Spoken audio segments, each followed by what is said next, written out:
adduunyadu way nagu weynaan agteena waxa la rabaa in nala weynaato diinta islaamka muslim aakhiradu waa in nagu weynaato wala dhimanaya dhimashada waxa ka dambeeya ha kula weynaadaan qabri baa ku sugaya qiyaama ku sugaya janniyo naar baa dambaysa ilaahay baa lagu hor joojin doonaa noloshaadii adduunyada 100kii sano lagu siiyay 60kii sano adduunyada lagu deeqay 50kii sano adduunyada lagu siiyay waxaad soo ku soo qabatay baa lagu weydiin doonaa daqiiqad baa lagu weydiin doonaa Ataa as-Sulaymi rahimahullah ayaa nin taabici abu haayo aad u murug badan salafu saalix waxa lagu yiri ya sheekh murugtaadani aad bay u murug waad murug badan tahay dadka maxaad dheer tahay baa lagu yiri waa nin kale yiri 30 sano isagoo qoslayna lama arag 30 sanana samada ma eegin baa la yiri dhulka musdaa weega u soconay ninka meel u cadahay meel ka madow dadkaasi aakhirada ku weyneediyay markaasuu ku yiri al mawtu fi unuqi والقيامة موقفي والموت في عنقي والقبر بيتي والقيامة موقفي وعلى الصراط طريقي ولا أدري وربي لا أدري ما يصنع بي وربي لا أدري ما يصنع بي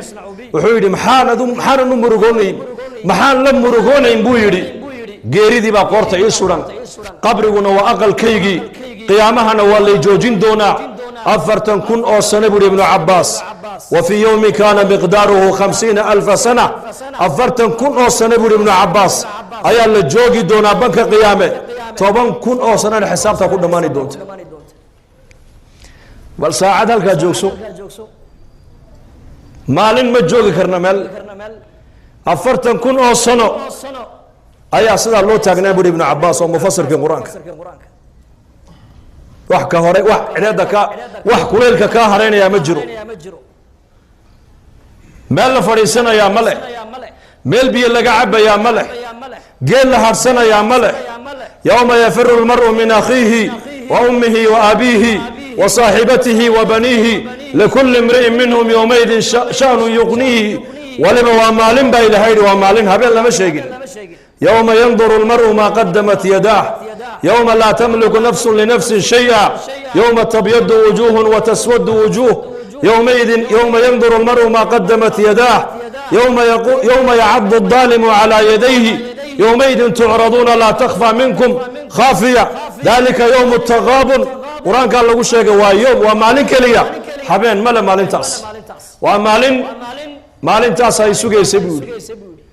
جد كسرنا وطريق عن ظلم رايي ربي جاي مركل اللي هو جوجين وحكى له كل ما قال نبوي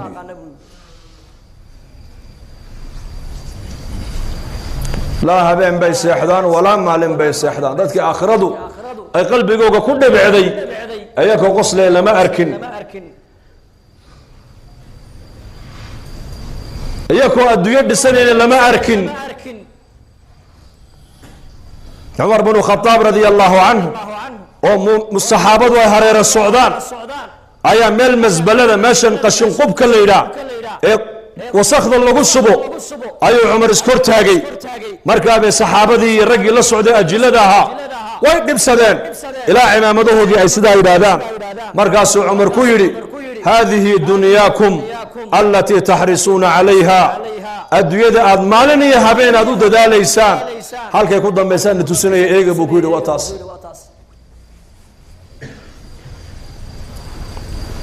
أدوية قيمة ملح نكا أدوية قيمة يانا قيمة ملح